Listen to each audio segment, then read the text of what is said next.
Hi everyone, it is Gemini, and today I am going to be taking you behind the scenes of how I made my new single, Romantic Suicide.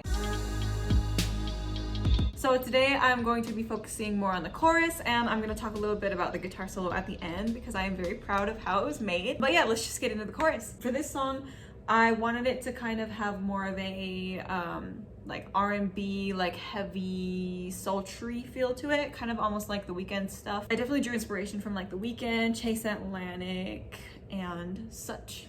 I'll just play the beat.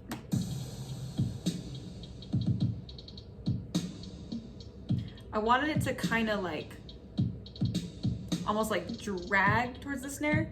I wanted the hi-hats to sound a little bit like muffled almost. I filtered out the higher ends and then I kept the lower ends in a little bit more. I kind of added this on every other snare beat just to kind of add another layer because I didn't want it to sound the same throughout. I wanted it to have more complexity, and so let me play both snares. So that's just the snare, and then it's kind of like the click on top of it. And then I added another accent afterwards. I kind of remember when I was producing this, just wanting it to have a lot of layers, especially in the chorus. Just because a lot of my other stuff, I feel like in my head sounded really simple. So I wanted this one to have more layers, just because I wanted the chorus to have a really, really big impact. Let's move on to the chords. Yeah, as you can see, it sounds kind of shimmery almost, and I wanted it to sound like as a light contrast to the really, really heavy bass, if that makes sense. And then I added just this really, really simple guitar pattern.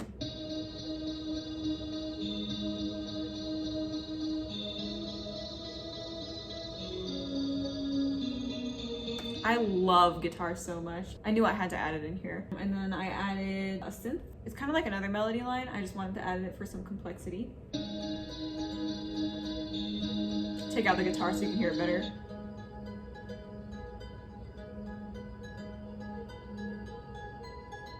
And I kind of raised the octave so it could sound a little bit more intense at the end of the chorus. And then kind of to build off of that intensity, I added a choir ensemble singing the same chords as the synth. So here's that.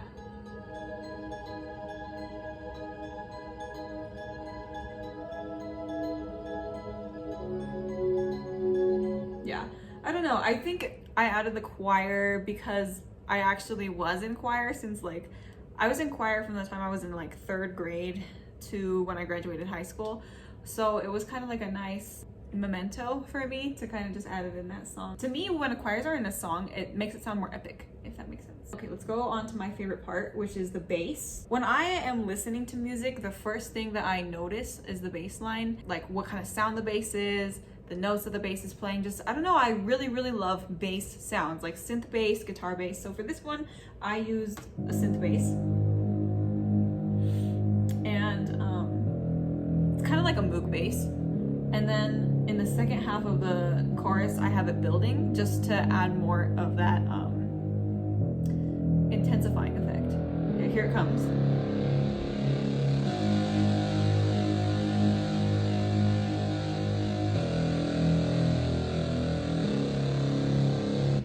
I did that so that the chorus could build and sound more strong as it went on. Basically what I did was I just raised the cutoff filter. All right, now let's move on to the chorus. I actually want to talk about the vocal line right before the chorus because I think it's really cool. When I was recording, I actually went through like a bunch of different like lyrics and versions and stuff, and this part of the song I didn't record until I was almost done like mixing it and everything because I just felt like it needed something to lead into the chorus. So it's like this little part here. And that's just 4 different vocal lines of me singing different notes. This note.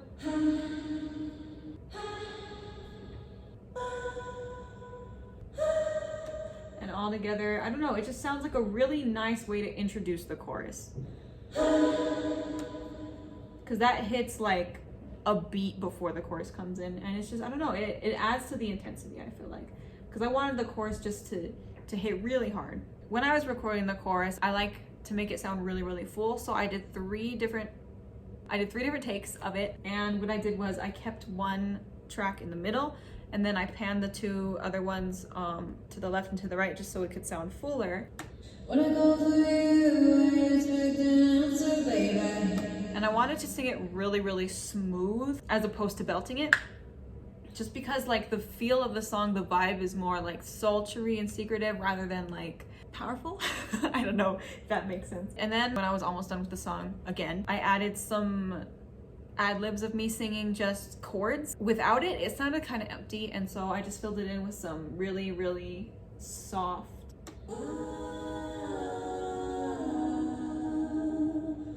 I don't know, like it just added a lot. Like let me just play the chorus without those for you.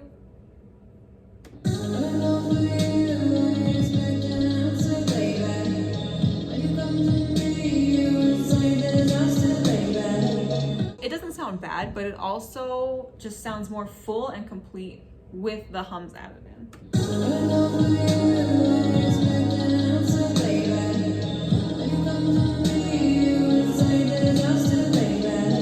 Added a really, really nice layer. Okay, so that was pretty much the chorus, and now I just want to talk briefly about the guitar at the end. So when I was producing this song originally, at the end I just kind of like sampled in a guitar solo that was just like in Apple loops, and I thought, you know, this is just a placeholder, like I'm gonna get somebody to play guitar here because I wanted it to sound like really real, you know, and sometimes you just can't get that from a sample. So when the time came for me to finish the song, I was like, okay, my brother plays guitar and he's really good at it, let's have him hop on the track. And I am so glad I did. Basically what I told him was, I gave him the song and I was like, dude, just play, you know, like you don't have to come up with anything concrete. So every take that we ended up doing was really, really awesome. And so after the fact, I went in through all the takes and I listened back and I kind of picked and chose which little spots I liked from each take, and I stitched them all together, and then I came up with this solo. And I'm just gonna play it because I really, really like it, and you all just need to hear it without any other background music.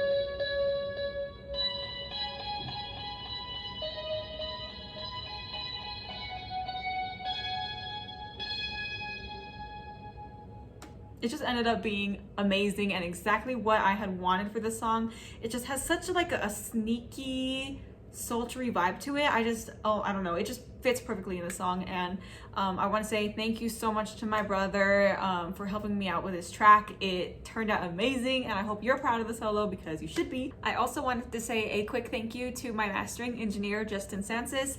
He gave me a lot of really, really wonderful advice on this release, as well as other releases to come soon, and he did such an amazing job mastering this song. It made my life 10 million times easier, so thank you so much, Justin, and I can't wait to work with you on future projects. Yeah, so basically that was it. That was just a tiny little behind the scenes of how my brain was working while I was making Romantic Suicide.